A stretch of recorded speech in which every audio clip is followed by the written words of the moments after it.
Let's talk about finance. It's a word that can make a lot of us feel a little bit overwhelmed. But what if we just stripped away all the confusing jargon and got right to the ideas that actually matter in your life? Well, that's exactly what we're going to do today. We are going to follow the journey of your money from the second it lands in your hands to the moment it starts working for you. Okay, picture this. You've just worked your tail off all month, and that glorious email finally hits your inbox. You've been paid. You open it up, you see that big, beautiful number, and then you see the other number, the one that actually landed in your bank accounts. And it's a lot smaller. Ouch. It is a truly painful and universal feeling, right? It's the $1,000,000 question, or, well, in this case, the $544 question. Where on earth did that money just vanish? The answer to that question introduces us to the very first set of invisible forces that shape our financial lives. So let's start right at the beginning. We're talking about the moment money is earned, and almost in the exact same breath, the moment a piece of it gets taken away. A huge chunk of that missing money?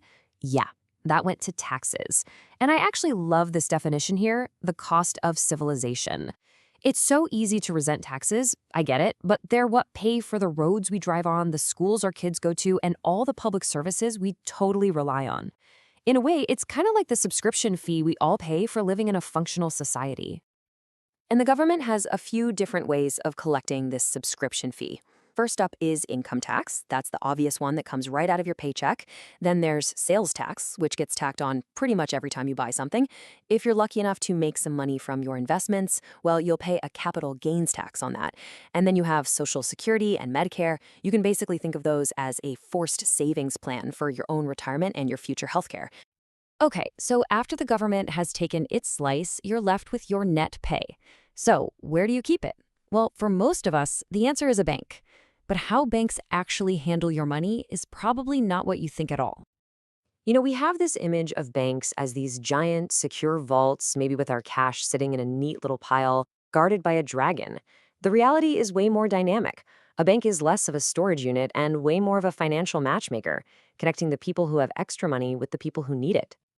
And this is exactly how they do it. It's a system called fractional reserve banking. So you deposit your $1,000. The bank, by law, only has to keep a small fraction of that on hand, let's say $100. And the other 900? Poof, it's already gone, loaned out to someone else who wants to buy a house or start a business. This is how banks pump money into the economy. But the whole system is built on one very important belief, that we won't all show up and demand our money back at the exact same time.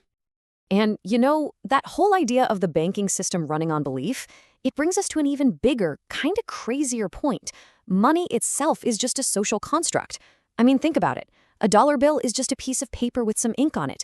The only reason it can buy you a cup of coffee is because every single one of us has collectively agreed that it's worth something. It's this incredible system built entirely on our shared trust. So, money is a social construct, and we know it rarely just sits still. So now let's look at two really powerful, invisible forces that are constantly changing the value of that money you have: interest and inflation. Interest is the perfect example of a financial double-edged sword. When you're in debt, especially that high-interest credit card debt, it is your absolute worst enemy. It works against you 24/7, turning a small purchase, like that $12 burrito, into a massive $50 regret. But when you're investing, it becomes your best employee. It works tirelessly, day and night, making more money for you even while you're sleeping. The crucial question is always, are you the one collecting the interest, or is someone else? The other invisible force is inflation. The best way to think about it is like a slow, silent leak in your wallet. Your $5 bill is still a $5 bill, right? But over time, its purchasing power just goes down. It buys you fewer groceries, less gas, a smaller coffee. Inflation is the silent thief that makes just holding on to cash a losing game over the long run. Okay, now let's zoom out. Let's pull back from our personal wallets for a second and look at the bigger picture, the sort of economic weather patterns that affects every single one of us. You've definitely heard the word recession thrown around a lot. So what is it? Put simply, it's just a period, usually at least 6 months, where the whole economy is contracting instead of growing. In real-world human terms, that means jobs are lost, Companies cut back, and everybody clutches their wallets a little tighter, only spending on the absolute necessities. It's a painful but kind of natural reset button in the economic cycle. Now, within this big economy, there's a number that follows you around your whole life, and that's your credit score. What is absolutely crucial to understand is that this score has nothing to do with how much money you have. Let me say that again. It is not a measure of wealth. It is purely a measure of trust. It's just a simple 3-digit number that tells lenders how likely you are to pay back the money you borrow. That's it.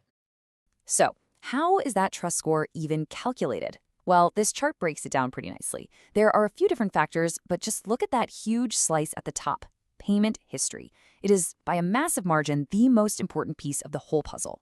Simply paying your bills on time, every time, is the single best thing you can do for your financial reputation.